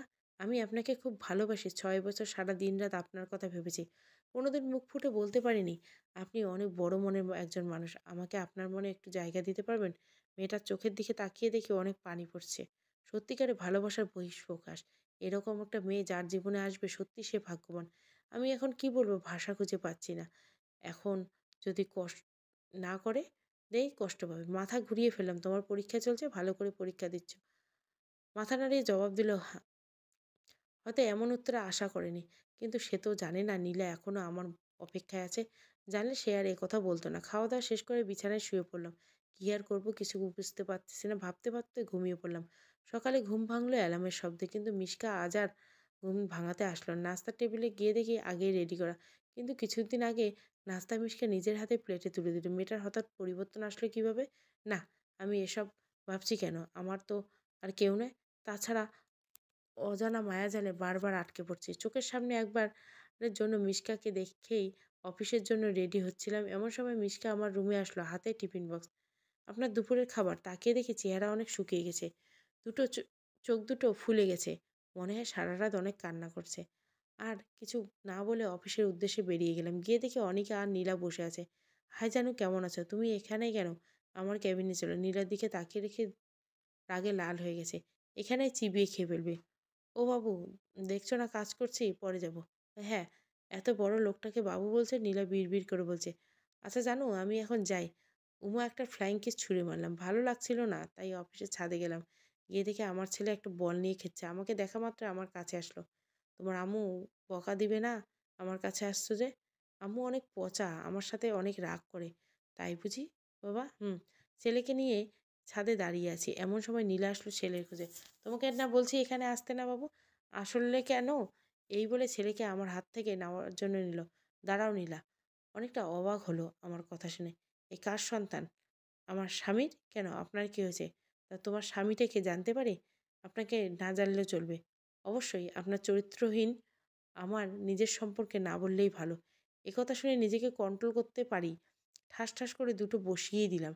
নীলার চোখ দিয়ে পানি পড়তেছে, গাল দুটো ফুলে লাল হয়ে গেছে। এই সন্তান কার? সত্যি করে বলো নীলা। না হয় আমার চেয়ে কেউ খারাপ হবে না। তোমাকে যে বলে কি লাভ? আর কি হও তুমি আমার? তাচ্ছিল্যে হাসি দিয়ে বলল, ন্যূনতম লজ্জা থাকলে নিজের স্বামীকে রেখে আরেকজনের সাথে বিয়ের পিঁড়িতে বসতা না। আচ্ছা, তুমি আমাকে ভুল বুঝে আমার বন্ধুর কথা মতো আমাকে ডিভোর্স দিয়েছে। একবারও আমার সাথে কথা বলার প্রয়োজন মনে করেনি? কোনটা ঠিক কোনটা বেঠিক অবশ্যই তোমরা এক পুরুষ দিয়ে হয় না, আরও লাগবে। আমাকে বললেই তো হতো। এক পুরুষ দিয়ে আমার চাহিদা মেটে না। আমি স্বেচ্ছায় মুক্তি দিয়ে দিতাম তোমাকে। একথা বলার সাথে, সাথে নীলা আবিরের কলার চেপে ধরল। আর বলতে লাগলো, মুখ সামলে কথা বলিস। আর একটা বাজে কথা বললে খুন করে ফেলবো। আমি এক ঝটকায় নীলার হাত ছাড়িয়ে পিছন থেকে হাত দুটো দুমড়ে মুচড়ে ধরে বললাম, সত্যি করে বলো তো গায়ে লাগবে? আর হ্যাঁ, আমারও লাগছে খুব, ছাড়ো। ছাড়ার জন্য তো ধরিনি, আগে বলো আমার কথা সত্য নাকি মিথ্যা? নীলা চুপ করে আছে। তাহলে আমি ধরে নেব সব সত্য? তোমার যা ইচ্ছা মনে করতে পারো, প্লিজ আমার হাতটা ছাড়ো। লাগছে খুব। ওয়েট ওয়েট, খুব অস্বস্তি হচ্ছে কেন? সবে তো শুরু। আগে বলো এটা কার সন্তান? চুপ। কি হলো এবার বলো? চুপ। আরে বলছো না কেন? চুপ। কি হলো? জোরে একটা ধমক দিয়ে। নীলা শুধু কেঁদেই যাচ্ছে। আঙ্কেল আঙ্কেল, তুমি মাকে ছেড়ে দাও, অনেক কষ্ট পাচ্ছে। ছেলের কথা শুনে আর ধরে রাখতে পারলাম না, ছেড়ে দিলাম। নীলা ছাড়া পেয়ে ছেলেকে জড়িয়ে ধরে কাঁদতে লাগলো। শক্ত করে জড়িয়ে ধরে হচ্ছে, মনে হচ্ছে আমি ছোঁ মেরে ছেলেকে নিয়ে যাব। নীলা ছেলেকে জড়িয়ে ধরে কেঁদেই চলছে। আমি আবার জিজ্ঞাসা করলাম, নীলা এটা কার সন্তান? কি হলো বলছো না কেন? ও বলবে না? কোনো নিশ্চয় কোনো অকাম কুকর্মের ফসল। নীলা চোখ দিয়ে শুধু পানি পড়ছে। আমি একথা বলে স্থান ত্যাগ করলাম। অফিসে বসে নিজের কাজে মনোযোগ দিলাম। বলবো না আবির, আমি কিছুতেই আমার সন্তান তোমাকে বলবো না। এই সন্তান শুধু তোমার। তোমাকে বললে আমার সন্তানকে তুমি নিয়ে যাবে। আমি মা হয়ে এটা কিছুতেই সহ্য করতে পারবো না। এই জীবনে আমার নিজের দোষে তোমার ভালোবাসা হারিয়েছি। আজ আমি নিঃস্ব। এই সন্তান এখন আমার একমাত্র অবলম্বন। আমি যে আমার ছেলেকে ছাড়া বাঁচবো না। নীলা মনে মনে কথাগুলো বলতেছে। মামা, তুমি কি ভাবছো? ওই আঙ্কেলটা তোমাকে কেন মেরেছে বলো না মা, বলো না। এতটুকু বাচ্চা কি বলবে নীলা নিজের করা ভুলগুলো? আর এই অবুঝ বাচ্চা কি করে বুঝবে? কিছু না বাবা, এমনি এমনি এমনি এমনি তো কেউ মারে না। স্কুলের স্যাররা পড়া না পারলে মারে, খুব মারে। তুমি নিশ্চয় আঙ্কেলের কাছে পড়া পারোনি, তাই তোমাকে মেরেছে। ছোট্ট বাচ্চার মনের পরিধি যতটুকু সেই হিসাব করে বলছে। নীলা কিছু না বলে ছেলেকে কোলে করে নিচে নেমে এলো। আবির অফিসের কাজ শেষ করে বাসায় ফিরে আসলো। মিশকা আগের মতো আবিরের সামনে আসে না। কেমন তার চেহারাটা শুকিয়ে যাচ্ছে, চোখের নিচে কালি পড়ে গেছে। একটা মেয়ের চোখের সামনে এভাবে নষ্ট হয়ে যাচ্ছে, নিজের খুব কষ্ট হচ্ছে। এভাবে কেটে যায় ১টি মাস। এই ১ মাসে আমি নীলাকে যথেষ্ট অবহেলা করছি। এমন কোনো দিন নেই যে নীলাকে আমি কাঁদাইনি। আনিকার সাথে প্রতিনিয়ত প্রেমের অভিনয় করে গেছি। নীলা এতে খুব কষ্ট পেয়েছে। আবার আমিও পেয়েছি নীলার কষ্টে কষ্ট। অফিস শেষে আজ তাড়াতাড়ি বাসায় আসলাম। এসে দেখি আন্টি কাঁদতেছে। আমি জিজ্ঞাসা করলাম, "কি হয়েছে?" মিশকা আজ কাল কেমন যেন মনমরা হয়ে থাকে। দিন, দিন শুকিয়ে যাচ্ছে। বিকেলবেলা হঠাৎ করে অজ্ঞান হয়ে পড়ে যায়। এখনো জ্ঞান ফেরেনি। কথাটা শুনে বুকের ভিতরটা মুচড়ে দিয়ে উঠল। মিশকার রুমে গিয়ে দেখি নিষ্পাপ এক ঘুম আছে। দেরি না করে অ্যাম্বুলেন্স করে হাসপাতালে নিয়ে আসলাম। ডাক্তার অনেক চেকআপ করার পর আমাকে কেবিনে রাখলো। "রোগী আপনার কি হয়?" কি জবাব দিব বুঝতে পারছি না। একটু ভেবে বললাম, "বোন।" আসলে নিয়মিত খাবার না খাওয়ায় শরীরের অবহেলা করাতে আর অতিরিক্ত মানসিক চিন্তার কারণে তার একথা বলে ডাক্তার থামলো। "কি হয়েছে স্যার?" আসলে কথাটা যে কিভাবে বলি, তার কিডনি দুটো পুরোপুরি ড্যামেজ হয়ে গেছে। এ কথা বলার সাথে, সাথে আমার মাথায় যেন আকাশ ভেঙে পড়ল। বুকের ভিতরটা দুমড়ে মুচড়ে যাচ্ছে। আমার জন্য মেয়েটার আজ এই অবস্থা। মেয়েটার কাছে আজ আমি অপরাধী হয়ে গেলাম। এখন কি উপায়? ১ সপ্তাহের মধ্যে একটা সুস্থ সবল কিডনি প্রতিস্থাপন না করলে মারা যেতে পারে। নিজের চোখের অজান্তে পানি পড়া শুরু করে দিল। অনেকক্ষণ ভেবে ডাক্তারকে বললাম, "আমি একটা কিডনি দেব।" "কি বলছেন আপনি?" "আমি ঠিক বলছি। আপনি আমার কিডনি দিয়ে মিশকাকে বাঁচিয়ে দিলেন।" "আপনি কি বলছেন এসব?" "আমি ঠিক বলছি। আমার জন্য আজ এই অবস্থা। আজ তাই প্লিজ আমার কিডনি নিন।" সত্যি আপনি খুব দিলওয়ালা ব্যক্তি। আজকাল আপনার মতো মানববাদী ব্যক্তি পাওয়া খুব দুষ্কর। এক মহৎ ভাই, আপনি যে কিনা নিজের বোনের জন্য কিডনি দান করতে গিয়ে দ্বিধাবোধ করেননি। আপনি 205 নাম্বারের রুমে চলে যান। সেখানে আপনার অপারেশন হবে।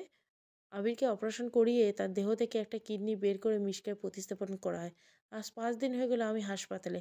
আজকে আমাকে রিলিজ করে দেওয়া হবে। মিশকার কেবিনে যেয়ে দেখি এখনো জ্ঞান ফেরেনি। আস্তে, আস্তে মাথায় হাত বুলিয়ে বললাম, "আমায় ক্ষমা করে দিও মিশকা।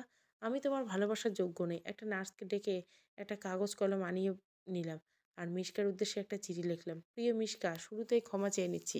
আমি তোমার উপর অনেক জুলুম করে ফেলেছি। তোমার ভালোবাসাকে আমি অবহেলা করেছি। বুঝতে পারিনি তোমার ভালোবাসা। দয়া করে আমাকে ক্ষমা করে দাও। তুমি বলছো আমার মনটা অনেক বড়, কিন্তু বিশ্বাস করো এই বড় মনে শুধু আমার কষ্ট ছাড়া আর কিছুই নেই। আমি তোমাকে কোনোদিন ভালোবাসতে পারিনি। তাই ভালোবাসা স্বরূপ আমার নিজের একটা কিডনি তোমার দেহে দিয়ে দিলাম। এটা ছাড়া আমি কিছুই দিতে পারিনি। যতদিন বাঁচবা আমার এই সামান্য উপহার নিয়ে তোমার সাথে থাকবে। এটা কি ভালোবাসা নয়? তোমার সামনে আসতে আমার প্রচুর সংকোচ হয়, তাই আজ থেকে তোমাদের ছেড়ে যাচ্ছে। আন্টিকে বলে দিও আমাকে যাতে ক্ষমা করে দেয়। তোমার প্রিয় আবির ভাই।" চিঠিটা নার্সকে দিয়ে আসলাম। বলে এসেছি মিশকাকে যেন এটা দিয়ে দেয়। আজ আন্টির কাছ থেকে বিচ্ছিন্ন হয়ে গেলাম। নতুন বাসা নিয়েছি। ২ দিন রেস্ট নেওয়ার পর অফিসে যেয়ে দেখি নীলা আজ আসেনি। অনেকটা অবাক হলাম। অফিস শেষে বাসায় এসে শুয়ে পড়লাম। পরদিন সকালে ভাবতেছি নীলা কেন অফিসে আসেনি। না, আজ আমার ছেলেকে আমার কাছে নিয়ে আসবো। ওকে ছাড়া আমার একা, একা ভাল লাগে না। অনিকাকে ফোন দিয়ে ওর কাছ থেকে নীলার বাসার ঠিকানা নিলাম। বাসায় গিয়ে কলিং বেল বাজাতে আসাত মানে আমার ছেলে দরজা খুলে দিল। আমাকে দেখে খুশিতে বলল, "আঙ্কেল।" এমন সময় নীলা রান্নাঘর থেকে বেরিয়ে আসলো। আমাকে দেখে অনেকটা অবাক হয়ে গেল। "এখানে কেন এসেছো?" "আমার ছেলেকে নিয়ে যেতে।" "তুমি যতই ওর থেকে আমার পরিচয় গোপন করো কোনো লাভ নেই। কে তোমার ছেলে?" "খবরদার আমার ছেলেকে ছুঁবে না। এটা আমার ছেলে।" "না মানে?" "এক্ষুনি ডিএনএ টেস্ট করাবো। তোমার যা ইচ্ছা করো। আমি আমার ছেলেকে কোত্থাও যেতে দিব না।" এই বলে আসাদকে জড়িয়ে ধরে নিল। আমি হ্যাঁচকা টান দিয়ে আসাদকে নিয়ে আসলাম নিজের কাছে। ওকে কোলে করে যাইতেছি এমন সময় নিলে চিৎকার, "আমার ছেলেকে নিয়ে যেও না প্লিজ। আমার বুক খালি করে না, ফিরিয়ে দাও আমার বাবা সোনাকে।" আমি কোনো কথায় কান না দিয়ে দরজার সামনে ছেলেকে নিয়ে এগোতে লাগলাম। নীলা আমার পায়ে পড়ে গেল। "তোমার দুটো পায়ে পড়ি, আমার ছেলেকে নিয়ে যেও না।" এই বলে কাঁদতে লাগলো। আমি হাত দিয়ে ধাক্কা দিয়ে নীলাকে সরিয়ে আসাদকে নিয়ে বেরিয়ে আসলাম। "আঙ্কেল, আঙ্কেল আমাকে কোথায় নিয়ে যাচ্ছ?" "আঙ্কেল না, আমাকে বাবা বলো। আমি তোমার বাবা।" "সত্যি বাবা?" "হ্যাঁ, তোমার বাবা। আমিই তোমার বাবা।" ছেলেকে নিয়ে নিজের বাসায় ফিরে আসলাম। রাতে খাবার খেয়ে শুয়ে পড়লাম। "বাবা, বাবা।" "হুম।" "মা আমাকে ছাড়া কোনোদিন ঘুমায় না। আমাকে না পেলে মা মারা যাবে।" ছেলের কথা শুনে বুকের ভিতরে ঘন্টা বাজলো। নীলা যদি সত্যি কিছু করে বসে, এমনি যে রাগ, সাত-পাঁচ না ভেবে আসাদকে নিয়ে নীলার বাসায় রওনা দিলাম। বাসায় যেয়ে যা দেখলাম তা দেখার জন্য মোটেও প্রস্তুত ছিলাম না। দরজা খুলে ভেতরে প্রবেশ করতে দেখি নীলা মেঝেতে পড়ে আছে। কপাল ফেটে একটু রক্ত বেরোচ্ছে। হাত দিয়ে রক্ত পড়ছে। সম্ভবত শিরা কাটার চেষ্টা করছে। দেরি না করে কোলে তুলে নিয়ে বিছানায় শুইয়ে দিলাম। কপালে হাত দিয়ে দেখি প্রচুর জ্বরে গা পুড়ে গেছে। সারা রাত মাথায় জলপট্টি দিলাম। নিজ হাতে বাসায় রান্না করেছি। নীলাকে নিজের হাতে খাইয়ে দিলাম। আর 6 বছর পর নীলা এতটা কাছে আসার সুযোগ পেলাম। অন্যরকম একটা ভালো লাগা কাজ করছে মনের ভেতর। কিন্তু নীলার এখনো জ্বর কমেনি। রাতে নীলার মাথার কাছে এসে বসে আছি। এমন সময় জ্বরের ঘোরে নীলা বলে উঠল, "আবির, আমাকে ছেড়ে চলে যাবে না তো? আমাকে ক্ষমা করে দাও। আমি তোমার ক্ষমার অযোগ্য। তুমি চুপচাপ শুয়ে থাকো। তো জ্বরের ঘোরে কি বকছো?" একথা বলে উঠে যাবো এমন সময় নীলা আমার হাতটা ধরে ঝটকা টানে মুখের সামনে আমার মুখ নিয়ে এলো। নীলা আমার কলার চেপে ধরে আছে। ওর নিঃশ্বাস আমার মুখের উপর পড়ছে। একদম খুব কাছে অবস্থান করছি। আর বলতে লাগলো, "আর কত কষ্ট দিবে আমাকে বলো আবির? তুমি যখন অন্য কোনো মেয়ের সাথে হেসে খেলে কথা বলো আমার প্রচুর কষ্ট হয়। মনে হয় যেন মারা যাই। আমি জানি তুমি এখনো বিয়ে করোনি। আমাকে তুমি খুব ভালোবাসো। এটাও জানি তোমার জীবনে অন্য কাউকে আপন করে নেওয়ার আগে নিজ হাতে আমাকে মেরে ফেলো। আমি এই জীবন রাখতে চাই না। কষ্ট তোমার থেকে আমি বেশি পাইছি। তোমার জীবনে নতুন কেউ আসলে আমি সহ্য করতে পারবো না। জানি তুমি অনিকাকে বিয়ে করবে। ওইদিন যখন তুমি অনিকাকে আমার সামনে বিয়ের প্রস্তাব দিয়েছ, আমি জানি ওই দিন আমি আত্মহত্যা করতে গিয়েছিলাম। শুধুমাত্র ছেলের কথা ভেবে করিনি।" এই বলে নীলা চোখের জল ফেলতে লাগলো। আমাকে শক্ত করে বুকের সাথে জড়িয়ে ধরে আছে। আমি আর ছাড়াতে পারছি না। হয়তো জ্বরের ঘোরে এসব বলছে। এসব ভাবতে, ভাবতে কখন যে ঘুমিয়ে গেছি টের পেলাম না। সকালে ঘুম ভেঙে দেখি নীলা আগের মতোই আমাকে জড়িয়ে ধরে শুয়ে পড়ছে। নীলার হাত থেকে নিজেকে ছাড়িয়ে ওর কপালে হাত দিয়ে দেখি এখন আর জ্বর নেই। একটা স্বস্তির নিঃশ্বাস পেলাম। নীলাকে না দেখে ফ্রেশ হয়ে অফিসে চলে গেলাম। সন্ধ্যায় নীলার বাসায় আসলাম। নীলার কোনো কথাবার্তা নেই। চুপচাপ আমাকে খাবার বেড়ে দিচ্ছে। আমি খেয়ে দিয়ে ছেলেকে আদর করে চলে আসবো। এমন সময় নীলা ডাক, "আবির।" "বলো নীলা।" "তোমার কাছে একটা জিনিস চাইবো। ধরে নাও আমার জীবনে এটা শেষ।" মনের ভিতর ওলটপালট হয়ে গেছে কথাটা শোনার পর। চাপা কণ্ঠ জবাব দিলাম, "কি জিনিস?" "একটা রাত শুধু, একটা রাত তোমার কাছে স্বামীর অধিকারটুকু চাইবো। জীবনে আর কিচ্ছু চাইবো না, শুধু একটা রাত।" "কি বলছো এসব? তোমার মাথা ঠিক আছে তো? প্লিজ না করো না। আমার এই অপূর্ণ ইচ্ছাটা পূরণ করো।" এই বলে নীলা আমার দিকে এগিয়ে আসলো। আমার পায়ের উপর পা দিয়ে আমাকে জড়িয়ে ধরে ঠোঁটে ঠোঁট মিশিয়ে দিল। আমিও নিজেকে কন্ট্রোল করতে পারলাম না। সারা রাত নীলা নিজেকে আমার কাছে বিলিয়ে দিছে। আমি তাকে ভালোবাসায় ভরিয়ে দিই। সকালে ঘুম থেকে উঠে দেখি নীলা নেই। রাতের ঘটনার কথা মনে পড়তে নিজের উপর রাগ ঘৃণা হচ্ছে। কিন্তু নীলা নেই, আমার ছেলেটাও নেই। বাসায় তন্ন তন্ন করে খুঁজলাম, কোথাও নেই। কই গেল? আমার মনে হচ্ছে নীলাকে আমি হারিয়ে ফেলছি। আমার নিঃশ্বাস বন্ধ হয়েছে, মনে মনে দম বন্ধ হয়েছে, এক্ষুনি মারা যাবো। অফিসে খোঁজ নিয়ে দেখি নীলা চাকরি ছেড়ে গেছে। কিন্তু ও যাবে কি? বাবার বাসায় যাবে। আর দেরি না করে যত সব ভয় কাটিয়ে রওনা দিলাম বাবার বাসায়। কিন্তু সেখানে গিয়ে বড়সড় ধাক্কা খেলাম। বাসায় তালা মারা, কেউ নেই। মনে হচ্ছে এখানে কেউ থাকে না। এক বুক হতাশা নিয়ে ফিরে আসলাম বাসায়। ১ সপ্তাহ কেটে যায়, নীলার কোনো খোঁজ নাই। অনিকাকে ফোন দিয়ে বললে সে বলল, গতকাল নীলা ম্যাডামকে দেখেছে ছেলেকে নিয়ে শপিং মলে কেনাকাটা করতে। শপিং মলের ঠিকানা নিয়ে চলে গেলাম। সেখানে ম্যানেজারকে জিজ্ঞাসা করলাম, গতকাল একজন মহিলা আসছিল এখানে কেনাকাটা করতে, হাতে একটা বাচ্চা ছেলেকে নিয়ে? হ্যাঁ, এসেছিল। মনে মনে আল্লাহর দরবারে শুকরিয়া করলাম। কিন্তু কোথায় আছে আপনি বলতে পারেন? দেখুন, আমাদের এখানে অনেকে আসে। আমাদের এতগুলো মনে থাকে নাকি? তাকিয়ে দেখলাম যে ক্যাম্পেইন অফার 2019। ম্যানেজার জিজ্ঞাসা করলাম, "এটা কিসের অফার?" "যারা ৳২,০০০ উপরে কেনাকাটা করে তাদের জন্য এটা একটা লটারি আয়োজন করেছে।" ম্যানেজারের হাতে ৳১,০০০ একটা নোট গুঁজে দিয়ে বললাম, "ইসরাত জাহান নীলা নামে কাউকে এ দিছেন নাকি লটারির টিকিট? একটু চেক করে দেখুন তো, আর আমাকে ডিটেইলস দেন।"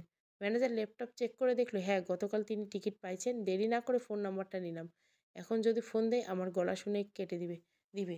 অনিকাকে ফোন দিয়ে বললাম, "দেখো তো অনিকা, এই নাম্বারটার লোকেশন বের করা যায় কিনা?"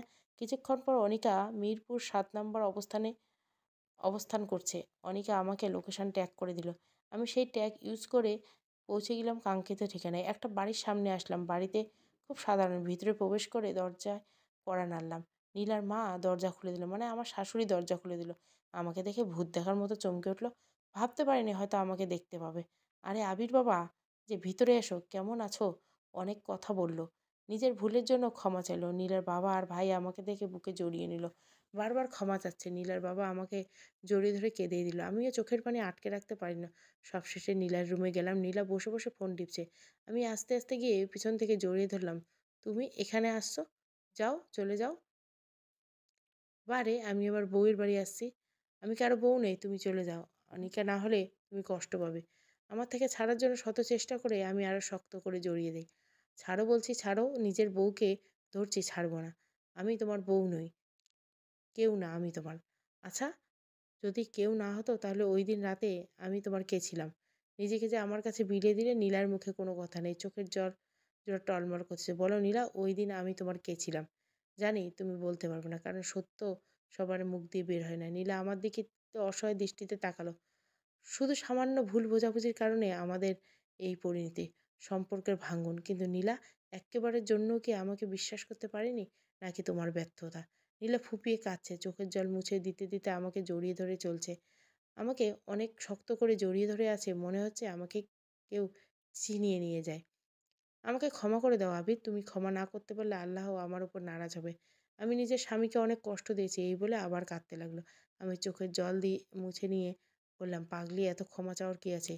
তোমার আবির তোমার উপর রাগ করেনি, তোমার উপর অসন্তুষ্ট হয়নি। এমন সময় একটা ছেলে, আমার ছেলেটা আসলো, বাবা বাবা তুমি মাকে আদর করবে, আমাকে করবে না? অভিমানের সুরে বলল। ছেলেকে কোলে নিয়ে বসে আছি, নীলা আমাকে জড়িয়ে ধরে আছে। ছাড়ার কোনো নাম নিশানা নেই। হয়তো আর ছাড়বো না, সারা জীবন এভাবে আগলে রাখবো। ভালো থাকুক তাদের পবিত্র বন্ধন। দোয়া করি যাতে সুখে থাকে। সমাপ্ত। গল্পটা ভালো লাগলে অবশ্যই লাইক, শেয়ার এবং সাবস্ক্রাইব করবেন। মিথ্যা অপবাদ। Thank you for watching.